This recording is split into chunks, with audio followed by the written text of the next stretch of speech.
క్రీస్తునందు ప్రియ సహోదరి సహోదరులారా,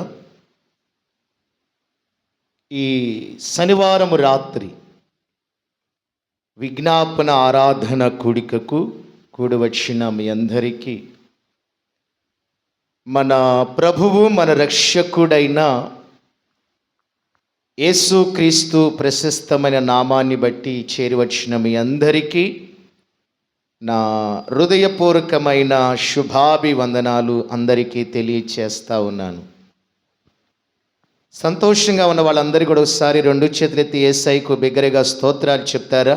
హల్లెలూయా, హల్లెలూయా, హల్లెలూయా. చాలా మంచిదండి. ఇప్పటి వరకు దైవ సన్నిధానమునకు చేరివచ్చిన మనం అందరం కూడా చక్కటి ఆత్మీయమైన సంకీర్తనలతో అందరము కూడా ఈ రాత్రి అందలి పరిశుద్ధాత్మ దేవుణ్ణి ప్రతి ఒక్కరిమి కూడా స్తుతులతోనూ స్తోత్రార్పణలతో సంగీత నాదములతో ఆయన ఉన్నతమైన నామాన్ని స్తుతించి ఆరాధించి ఉన్నాం. పిల్లరా, ఈ యొక్క సమయంలో కొద్ది నిమిషాలు దేవుని యొక్క మాటలు మనం ధ్యానం చేద్దాం. ఈ శనివారం రాత్రి విజ్ఞాపన ఆరాధన కూడికకు కూడి వచ్చిన మనందరినీ కూడా పరిశుద్ధాత్మ దేవుడు ప్రేమించి ఈ రాత్రి ఆయన మనకు అనుగ్రహించినటువంటి ధ్యాన వాక్యము, అందరూ కూడా మీ యొద్ద ఉన్న పరిశుద్ధ గ్రంథాన్ని తెరవండి. జక్కరయ్య గ్రంథము 9వ అధ్యాయము 12వ వాక్య భాగమును ఈ రాత్రి మనము ధ్యానం చేద్దాం. జక్కరయ్య గ్రంథము 9వ అధ్యాయము 12వ వాక్యము. బంధకములలో పడి పరిశుద్ధ గ్రంథములో రాయబడిన మాటలు ఏమిటంటే, బంధకములలో పడియుండియు నిరీక్షణ గలవారులారా మీ కోటను మరలా ప్రవేశించండి. రెండంతలుగా మీకు మేలు చేసేదనని నేడు నేను మీకు తెలియజేయుచున్నాను. చిన్న ప్రార్థన చేద్దామా? ఈ రాత్రి చదవబడిన ఈ వాక్య భాగములో ఉన్న మాటలు అందలి పరిశుద్ధాత్మ దేవుడు తన సేవకుల నోట ఉంచిన మాటలు ఈ రాత్రి మనతో పరిశుద్ధాత్మ దేవుడు మాట్లాడునట్లుగా ప్రార్థన చేద్దాం. మహాపరిశుద్ధుడా, మహోన్నతుడా, మీ ఘనమైన పాదాలకు స్తుతులు స్తోత్రాలయ్యా. ఈ శనివారము ఈ రాత్రి విజ్ఞాపన ఆరాధనలో నీ బిడలుగా ఉన్న మేము ఈ రాత్రి మీ కృపాసనం యొద్దకు చేరివచ్చి ఇప్పటి వరకు చక్కటి ఆత్మీయమైన సంకీర్తనలతో మీ నామాన్ని స్తుతించి ఆరాధించే భాగ్యాన్ని మీరు మాకు దయచేశారు. అందును బట్టి స్తోత్రం. సమయంలోనైనా జక్కరయ్య గ్రంథము 9వ అధ్యాయము 12వ లేఖనములో ఉన్న మాటలు ఈ రాత్రి మేము ధ్యానం చేస్తూ ఉండగా నిలబడిన మీ సేవకులను కొద్ది నిమిషాలు మీరు మరుగుపరిచి ఈ రాత్రి మీ మాటలు మీ సేవకుల నోట మీరు ఉంచి మీరు మాతో స్పష్టముగా మీరు మాట్లాడి మీ నామానికే మీరు మహిమ పొందవలసినదిగా వేడుకొనుచు యేసయ్య నామములో అడిగి ప్రార్థించుచున్నాను తండ్రి. పిల్లరా, చదవబడిన వాక్య భాగమును అందరము కూడా మరి యొక్క పర్యాయము చదువుకుందాం. జక్కరయ్య గ్రంథము 9వ అధ్యాయము 12వ వాక్యము. బంధకములలో పడియుండియు నిరీక్షణ గలవారులారా మీ కోటను మరలా ప్రవేశించుడి. రెండంతలుగా మీకు మేలు చేసేదనని నేడు నేను మీకు తెలియజేయుచున్నాను. పులరా, ఈ చదవబడినటువంటి ఈ లేఖనములో ఉన్న మాటలు ఎవరు ఎవరితో మాట్లాడుతున్నారు, ఏ సమయంలో మాట్లాడుతున్నారు, ఏ సందర్భంలో మాట్లాడుతున్నారు, ఏ పరిస్థితిలో ఉన్నప్పుడు ఈ మాటలు ఎవరు ఎవరితో మాట్లాడుతున్నారు అని మనం ఆలోచన చేస్తే, ఆకాశమందున్నటువంటి దేవుడు మరి ఇశ్రాయేలు అనేటువంటి వారు 70 సంవత్సరాల పాటు వారు బబులోను చెరకు కొనుపోబడినటువంటి సమయములో దేవుడు వారికి ఒక చక్కటి వాగ్దానం చేస్తున్నాడు. ఏమని? రెండంతలుగా మీకు మేలు చేసేదనని నేడు నేను మీకు తెలియజేయుచున్నాను అంటున్నాడు దేవుడు. ఇశ్రాయేలు ప్రియులారా, 70 సంవత్సరాల పాటు వారు బబులోను చెరకు కొనుపోబడినప్పుడు, వారు బంధకాలలో బంధించబడినప్పుడు, వారు నిరీక్ష లేనటువంటి సమయంలో నిరాశలో ఉన్నప్పుడు, పిల్లరా వేదనలో ఉన్నప్పుడు, నిట్టూర్పులో ఉన్నప్పుడు, బంధకాలను వారిని బంధించబడి ఉన్నప్పుడు దేవుడు వారికి చక్కటి వాగ్దానం చేస్తున్నాడు. వారిని ధైర్యపరుస్తూ వారిలో ఉన్నటువంటి అధైర్యాన్ని దేవుడు తొలగించి వారిని ధైర్యపరుస్తూ వారితో చక్కని మాటలు అంటున్నాడు. ఏమంటున్నాడు తెలుసా? ఇశ్రాయేలులతో రెండంతలుగా మీకు మేలు చేసేదను అంటున్నాడు. ఏమంటున్నాడండి దేవుడు? ఒకటి, మేలు చేస్తాను. దేవుడు ఏమంటున్నాడండి ఇశ్రాయేలులతో? ఏమండి? మేలు చేస్తాను, ఎన్నంతలుగా చేస్తాను అంటున్నాడు దేవుడు. ఈ వాక్యములో చెప్పాలి, ఎన్నంతలుగా చేస్తానంటున్నాడు. మేలు చేస్తాను అని వాగ్దానం చేశాడు. మంచిదే.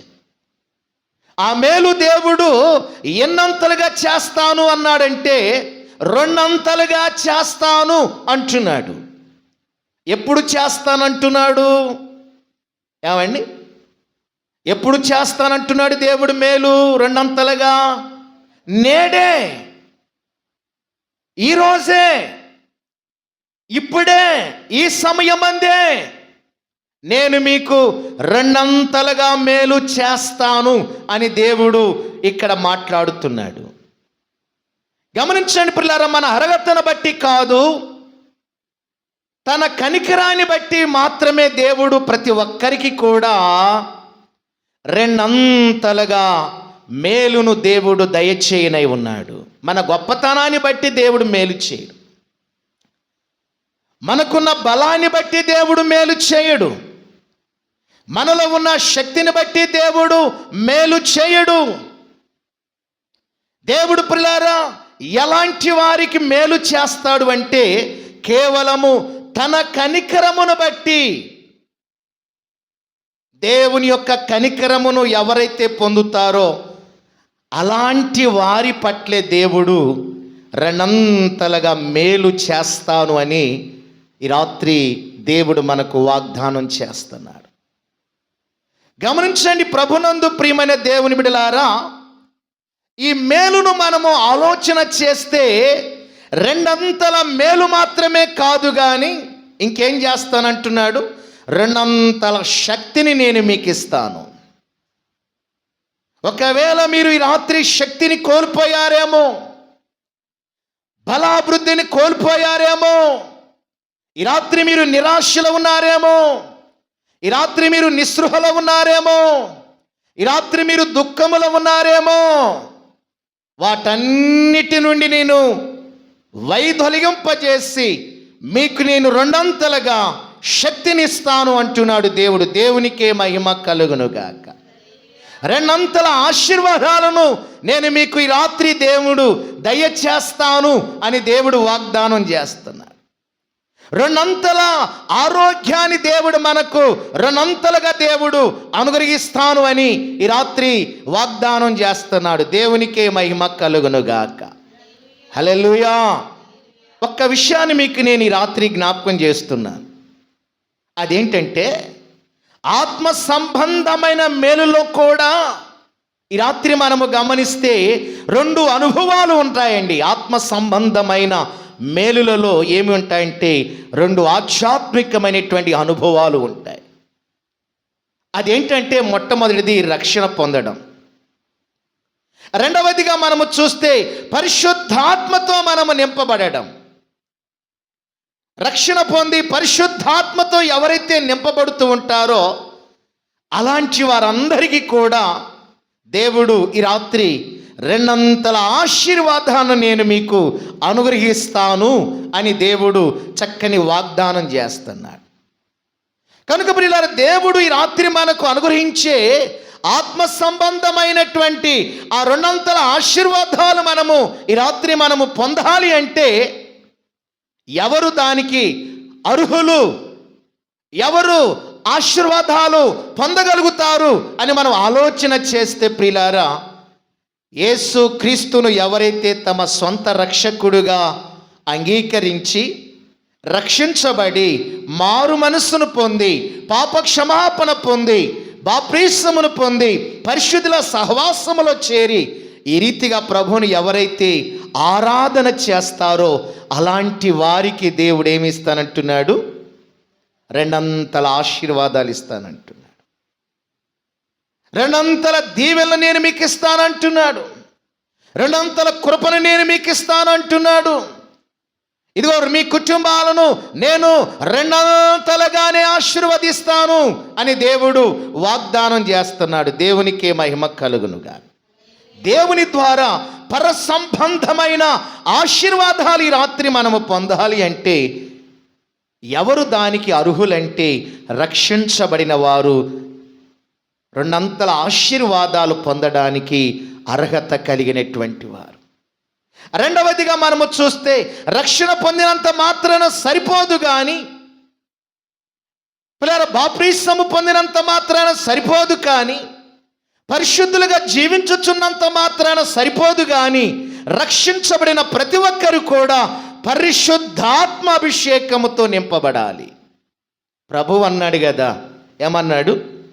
పరిశుద్ధాత్మ లేనివాడు అతడు ఎవరైనా కావచ్చు, స్త్రీ కావచ్చు, పురుషులు కావచ్చు, గొప్పవారు కావచ్చు, పేదవారు కావచ్చు, ఏ దేశస్థుడైనా, ఏ భాష మాట్లాడేవాడైనా, ఏ వర్గానికి చెందినవాడైనా, ఏ ప్రాంతానికి చెందినవాడైనా, ఏ సంఘానికి చెందినవాడైనా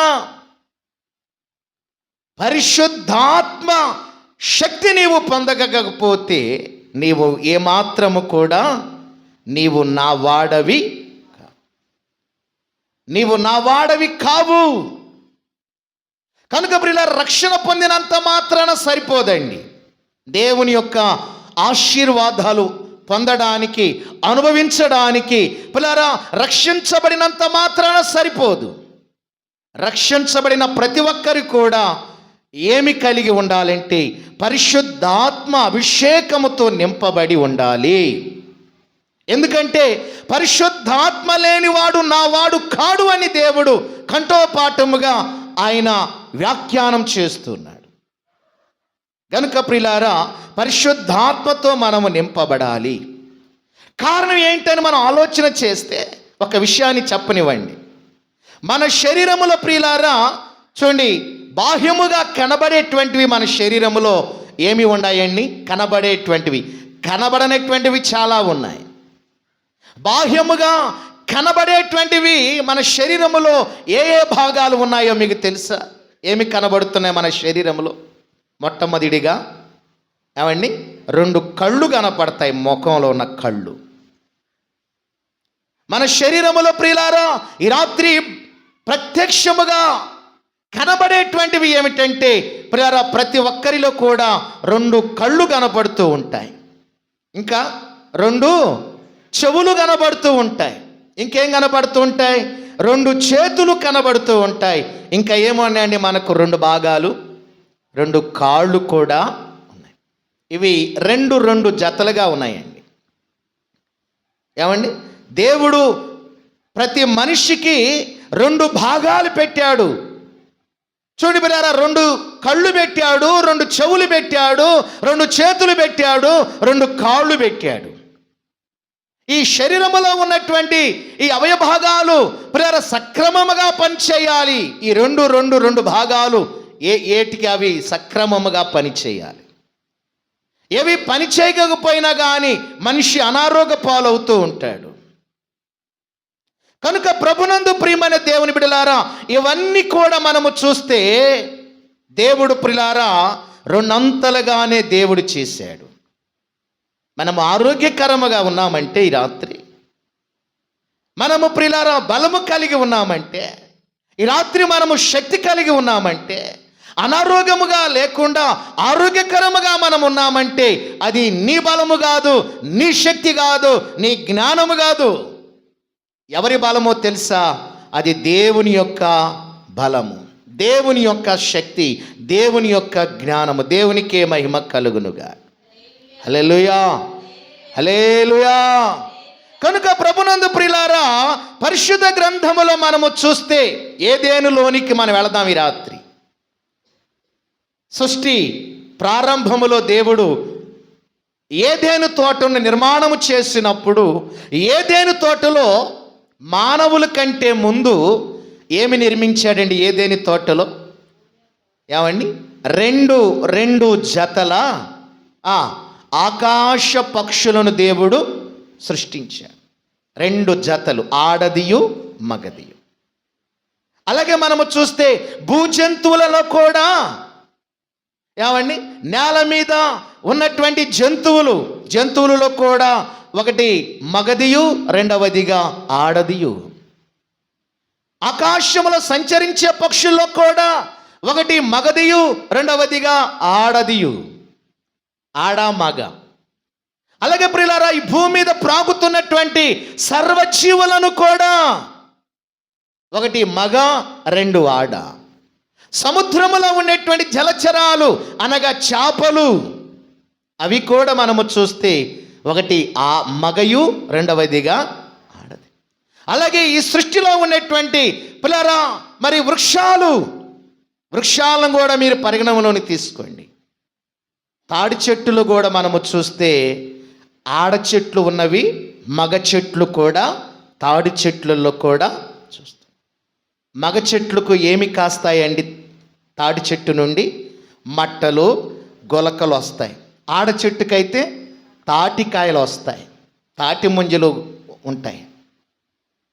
చూడండి పిల్లారా, ఈ సృష్టిలో కూడా మనము చూస్తే ఏదెను తోటను దేవుడు నిర్మాణము చేసినప్పుడు పిల్లరా ఒకటి మగదియు, 2 ఆడదియు, 2 జతలుగా దేవుడు ఏర్పాటు చేశాడు. మానవులలో కూడా మనము చూస్తే ప్రియులారా చూడండి, మొట్టమొదటిగా నేల మట్టితో దేవుడు ఎవరిని చేశాడు? ఏదెను తోటలో అంటే ఆదామును దేవుడు చేశాడు. ఏదెను తోటలో మొట్టమొదటిగా నేల మట్టితో ఆదామును దేవుడు చేశాడు. ఎందుకు చేశాడు? చేసిన తర్వాత దేవుడు తన హృదయములో ఏమనుకున్నాడు? ఆలోచన చేద్దాం. ఏమండి? దేవుడు మొట్టమొదటిగా నేల మట్టితో నరుని చేశాడు. ఆ నరుడే ఆదాము. రెండవదిగా మనము చూస్తే పిల్లరా, నరుడు ఒంటరిగా ఉండటం మంచిది కాదు అని దేవునికి తెలిసి ఏం చేశాడండి? ఆదాము కొరకు ఆ ఏదెను తోటలోనే అతడు నిద్రించుచున్నప్పుడు ఏమండి, అతని ప్రక్కటెముకలలో నుండి ఒక ఎముక, కొంత మాంసమును తీసుకొని తన శరీర భాగముతోనే, తన శరీర భాగాలతోనే పిల్లర ఒక స్త్రీని దేవుడు కలుగజేసి తన చేతులతో ఏం చేశాడండి? ఆదామునొద్దకు తీసుకొని వచ్చి. దేవునికే మహిమ కలుగునుగాక. హల్లెలూయా, హల్లెలూయా. ఎందుకు దేవుడు ఆదామునకు ఆ ఏదెను తోటలో గాఢ నిద్రను ఆ రోజు కలుగజేసి అతడు నిద్రిస్తున్నప్పుడు అతని ప్రక్కటెముకల నుండి ఒక ఎముక మాంసమును తీసుకొని స్త్రీగా దేవుడు ఎందుకు నిర్మించాడు అని మనం ఆలోచన చేస్తే దేని కొరకట? అవ్వను దేవుడు ఏర్పాటు చేయడానికి ప్రియులారా దేవుని ఉద్దేశ్యం ఏమైనదంటే, నరుడు ఒంటరిగా ఉండుట మంచిది కాదు, ఇతడు ఏకాకిగా ఉన్నాడు, ఇతడు ఒంటరిగా ఉన్నాడు. ఈ ఏదెను తోటలో సకల ప్రాణికోడి జీవరాశులన్నిటినీ కూడా రెండుగా నేను ఆశీర్వదించాను కదా, జతల జతలుగా నేను ఏర్పాటు చేశాను కదా. మరి నా స్వరూపములో నా పోలికలో ఉన్నటువంటి ఈ ఆదాము ఒంటరిగా ఉండటం నాకు ఇష్టం లేదు అని చెప్పి దేవుడు ఆలోచించి అతనికి సహాయకురాలుగా, సాటి అయిన సహాయకురాలుగా దేవుడు అవ్వను నిర్మించాడు. అది కారణం. అదే కదా కారణం. దేవునికే స్తోత్రం చూద్దాం. హల్లెలూయా, హల్లెలూయా.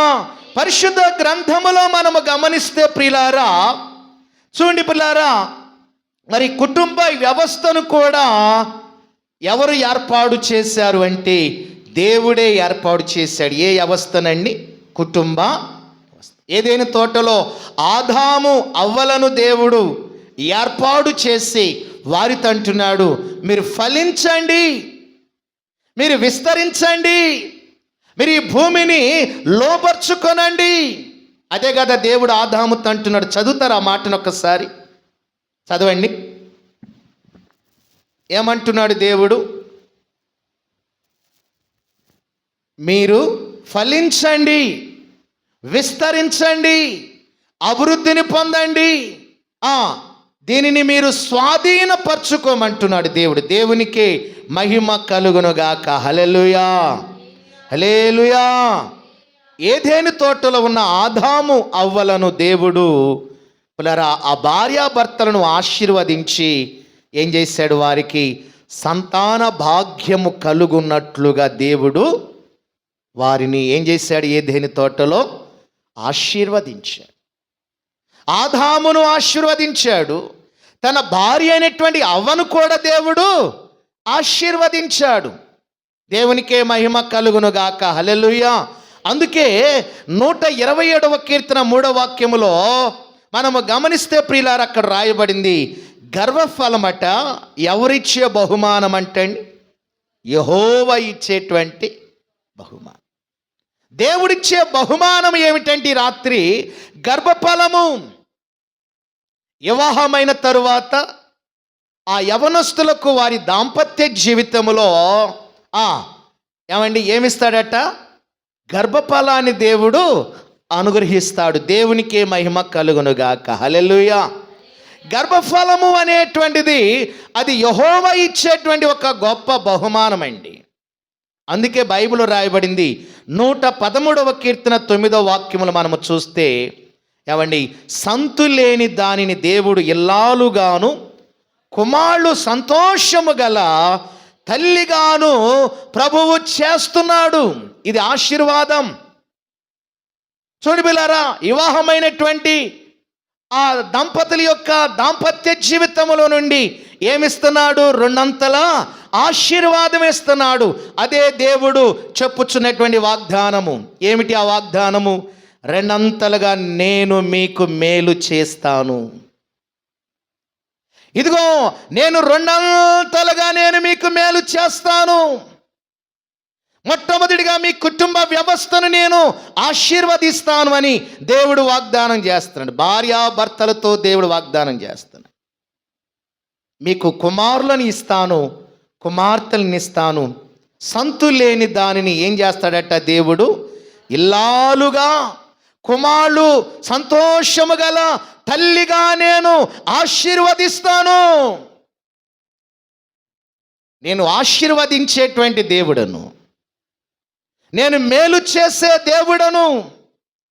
నేను ఎవరి పట్ల కూడా అపకారము తలపెట్టేవాడిని కాదు, కీడు చేసే దేవుడను కాదు. ఇదిగో నేను పక్షపాతము లేకుండా అంతటా అందరినీ నేను మేలు చేయగలిగినటువంటి సమర్థత కలిగినటువంటి శక్తి కలిగినటువంటి దేవుడను. అదే ఈ రాత్రి నా దేవుడు ప్రతి ఒక్కరితో మాట్లాడుతున్నాడు. 2 అంతలుగా నేను మీకు మేలు చేస్తాను. మీ కుటుంబాలను నేను ఆశీర్వదిస్తాను అని దేవుడు వాగ్దానం చేస్తున్నాడు. దేవునికే మహిమ కలుగునుగాక. హల్లెలూయా, హల్లెలూయా. దేవుడు ప్రియులారా రెండంతలుగా దేవుడు మనలను ఆయన ఆశీర్వదించేటువంటి వాడండి. పరిశుద్ధ గ్రంథములో మనము గమనిస్తే ప్రియులారా చూడండి, యెషయా గ్రంథము 61వ అధ్యాయము 7వ వాక్యమును మనము చూస్తే అక్కడ వ్రాయబడిన మాటలు ఏమిటంటే, యెషయా గ్రంథము 61వ అధ్యాయము 7వ వాక్యము దేవుడు అంటున్నాడు, మీ అవమానమునకు ప్రతిగా రెట్టింపు ఏమిస్తానంటున్నాడు దేవుడు.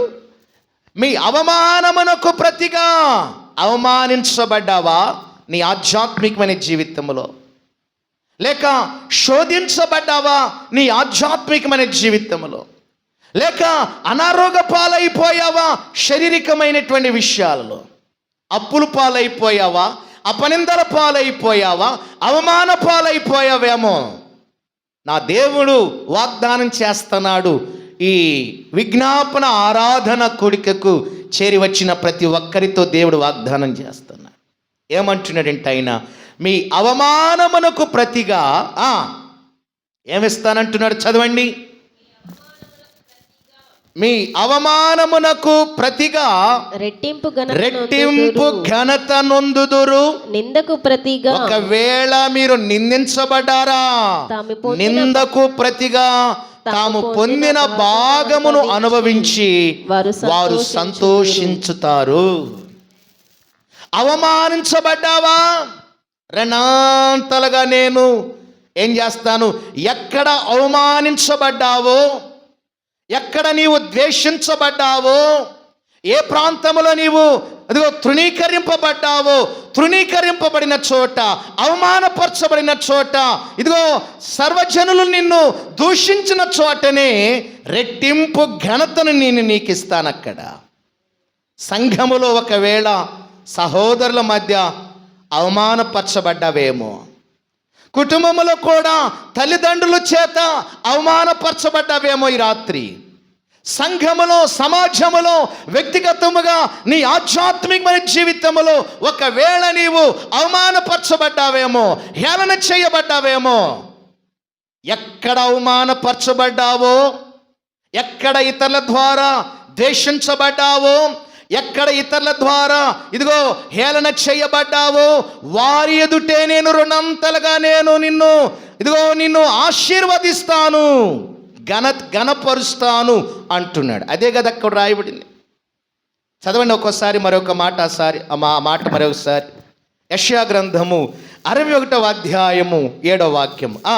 మీ అవమానమునకు ప్రతిగా, మీ అవమానమునకు ప్రతిగా రెట్టింపు ఘనతను ఏమిస్తానంటున్నాడు దేవుడు. రెట్టింపు ఘనత అంటే రెండంతల ఘనత నేను మీకు ఇస్తాను. అవమానించబడ్డావా? ఒక్కసారి అవమానించబడ్డావా? రెండంతల ఘనత ఇస్తాను నీకు. నిందకు ప్రతిగా తాము పొందిన భాగమును అనుభవించి వారు సంతోషించుదురు. దేవునికి మహిమ కలుగునుగాక. హల్లెలూయా. అవునండి, మన ప్రభునందు ఈ రాత్రి ఎవరైతే విశ్వాసం ఉంచుతారో, ఎవరైతే యేసు క్రీస్తునందు విశ్వాసం ఉంచుతారో, రెట్టింపుకు ప్రియులారా వాళ్ళు భాగానికి కర్తలవుతారు. దేవుడు అలాంటి వారిని రెట్టింపుగా దేవుడు వారిని ఆశీర్వదిస్తాడు. నిత్యానందము వారికి కలుగుతుంది. పిల్లరా, ఆనందాన్ని కోల్పోయిన వారి జీవితాలలో, ఆనందము కోల్పోయినటువంటి వారి కుటుంబాలలో ఈ రాత్రి నా దేవుడు రెట్టింపు నిత్యానందాన్ని దేవుడు వారికి అనుగ్రహిస్తానంటున్నాడు.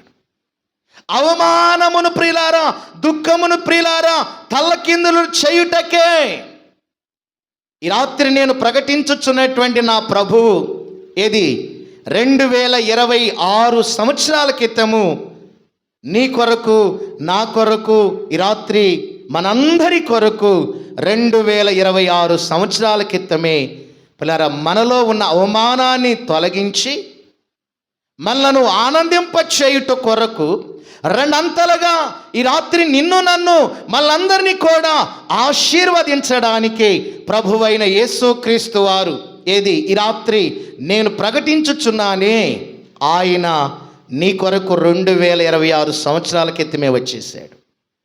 ఆయన వచ్చి ఏమి చేశాడండి? ఏమండి చూడండి, యెషయా గ్రంథము 61వ అధ్యాయము 3వ వాక్యమును మనం గమనిస్తే అక్కడ వ్రాయబడింది ఏమని ఉందంటే, దుఃఖించు వారికి సియోనులో దుఃఖించు వారి, ఎవరైతే సియోనులో దుఃఖించుచు ఉంటారో ఉల్లాస వస్త్రములు వారికి ఉల్లాస వస్త్రములను ధరింపజేసి, బూడిదకు ప్రతిగా ఏది బూడిదకు ప్రతిగా పూదండన దుఃఖమునకు ప్రతిగా ఆనంద తైలమును భారభరితమైన ఆత్మకు ప్రతిగా స్తుతి వస్త్రమును నేను వారికి ఇచ్చడాకే ఆయన నన్ను శరీరధారుడుగా నా తండ్రి నన్ను భూలోకానికి మీ కొరకు పంపించాడు.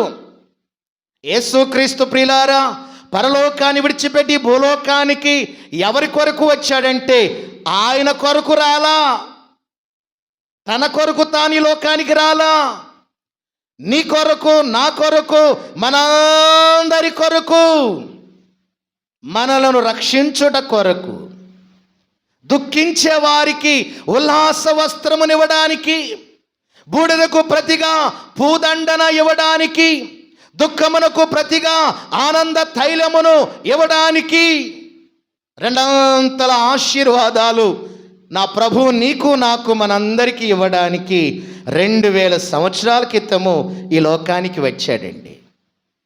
ఆ వచ్చిన ఆయన అంటున్నాడు, ఏమంటున్నాడు? రెండంతలుగా మీకు మేలు చేస్తాను అంటున్నాడు. దేవునికే మహిమ కలుగునుగాక. హల్లెలూయా. ఎన్నంతలుగా మేలు చేస్తానంటున్నాడు దేవుడు. ఏమండి? రెండంతలుగా మేలు చేస్తానంటున్నాడు. పరిశుద్ధ గ్రంథములో ప్రియులారా ఇంకొక విషయాన్ని చెప్పి నా మాటలు ముగిస్తాను. చూడండి, యోబు గ్రంథము 42వ అధ్యాయము 10వ వాక్యమును మనము గమనిస్తే అక్కడ వ్రాయబడిన మాటలు ఏమిటో మీకు తెలుసా? ఏమని వ్రాయబడిందండి? యోబునకు పూర్వము కలిగిన మరియు యోబు తన స్నేహితుల నిమిత్తము ప్రార్థన చేసినప్పుడు యెహోవా అతని క్షేమస్థితిని మరలా అతనికి దయచేయడం మాత్రమే కాదు గాని మరియు యోబునకు పూర్వము కలిగిన దానికంటే రెండంతలుగా అధికముగా యెహోవా అతనికి దయచేశాడు. ఎన్నంతలుగా ఇచ్చాడట చెప్పాలి? రెండంతలుగా పూర్వము కలిగిన దానికంటే దేవుడు ప్రియులారా యోబును రెండంతలుగా తనకి దేవుడు దయచేశాడు. దేవునికే మహిమ కలుగునుగాక. హల్లెలూయా. బైబిల్ గ్రంథమందు రెండంతలు అధికముగా ఆశీర్వదించబడినటువంటి వారిలో ప్రియులారా భక్తుడైనటువంటి యోబు మనకు ప్రాముఖ్యముగా కనబడతాడు. ఊదు దేశమందు ఉన్నటువంటి పిల్లరా చూడండి, జమీందారు, గొప్ప పారిశ్రామికవేత్త, చూడండి పిల్లరా, గొప్ప వ్యవసాయదారుడిగా కనబడుతున్నాడు, గొప్ప ధనవంతుడిగా కనబడుతున్నాడు యోబు. తూర్పు దిక్కున ఉన్న జనులందరిలో కూడా అతని వంటి వాడు ఎవరు కూడా అంత ధనికుడు లేడట. ఆ రోజుల్లో ప్రపంచంలోని ఎవరు లేరు యోబు అంత ధనికుడు. గమనించండి ప్రియులారా, పరిశుద్ధ గ్రంథముల మనము చూస్తే చూడండి, అత్యధికముగా ఆశీర్వదించబడిన వాడు, దేవుని ద్వారా అత్యధికముగా ఆశీర్వదించబడిన వాడు అబ్రహాము కన్నా, ఇస్సాకు కన్నా, యాకోబు కన్నా, ఏశావు కన్నా, ఏమండి మన పూర్వీకుల యొక్క భక్తులందరికంటే కూడా యోబు దేవుని దృష్టిలో ప్రథమ స్థానములో నిలబడతాడు. రెండంతలుగా ఆశీర్వాదం పొందినటువంటి వారు. దేవునికే మహిమ కలుగునుగాక. చూడండి, యోబు యొక్క ఆస్తిపాస్తులు 2 జీవరాశులు యావత్తును ప్రియులారా సాతానుడనేవాడు ఏం చేశాడు? యోబు యథార్థవంతుడు, నీతిమంతుడు, దేవుని అందరి భయభక్తులు కలిగిన వాడు, చెడుతనాన్ని విసర్జించిన వాడు గనుక సాతానుడు అనేటువంటి వాడు ఏం చేశాడు? ఏబుకు కలిగిన ఆస్తిపాస్తులన్నిటిని కూడా ఏమండి సాతానుడు ఎత్తుకొని కొట్టుకొని పోయాడు. సుడిగాలి చేత మొత్తం ఒక్కసారి వెళ్ళిపోయింది. ధనవంతుడిగా ఉన్నవాడు దరిద్రుడైపోయాడు. స్వర్ణ ప్యాలెస్సులో ఉన్నవాడు, ఆ రోజుల్లోనే అద్దాల మేడలో నివసించినటువంటి వాడు, ఊదా రంగు వస్త్రాలు సన్నపు నార వస్త్రాలు ధరించి బహుగా పంచ పరమాణాలు భుజించినటువంటి ఏబు చివరికి ఏమైపోయాడండి? సాతానుడు సుడిగాలి ద్వారా లక్షాధికారి భిక్షాధికారి అయిపోయాడు. ఇల్లు కలిగిన వాడు చెట్టు కింద నివసించవలసిన పరిస్థితి. మంచి సన్నపు నార వస్త్రాలు, ఊదారంగ వస్త్రాలు ధరించినటువంటి ఏబు చిరిగిపోయిన గుడ్డలు, చింపి గుడ్డలు, మంచి పంచ పరమాణాలు భుజించినటువంటి ఏబు చివరికి తిండి లేక ఆకలితో అలమటిస్తూ ఎవరనే దాన్ని పెడతారేమో అని ఎదురు చూస్తున్నటువంటి రోజులవి. ఎందుకు ఈ విషయాన్ని నేను మీకు జ్ఞాపకం చేశానంటే, ఏబు యొక్క 10 మంది బిడ్డలు కూడా ఉన్న పాటును ఏమైపోయారో తెలుసా?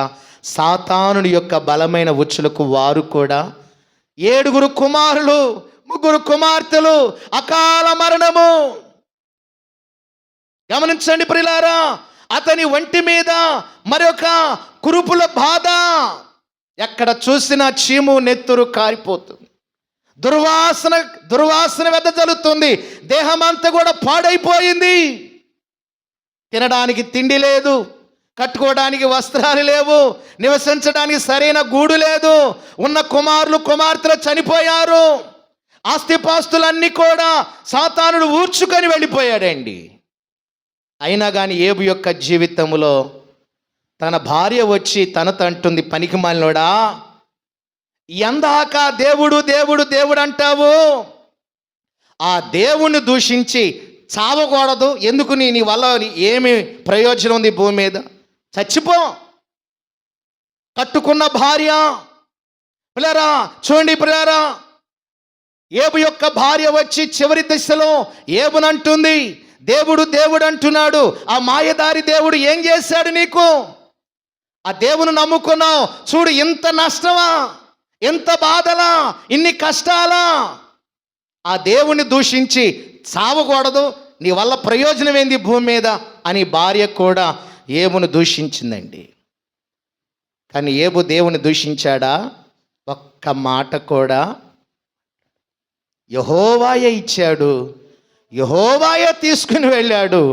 యెహోవా నామమునకు స్తుతి కలుగునుగాక. ఆ రోజుల్లో ఏబు ప్రియులారా స్తుతి కూడిక పెట్టి, పెద్ద కూడిక పెట్టి ప్రియులారా దేవుని మహిమపరిచాడండి. యెహోవా ఇచ్చాడు ఇదంతా కూడా. నేను పుట్టుకతో రాలేదు, ఇదంతా కూడా యెహోవా ఇచ్చాడు. ఆయన కనికరము, ఆయన ప్రేమ చేత నన్ను ఇంతగా ఆశీర్వదించాడు.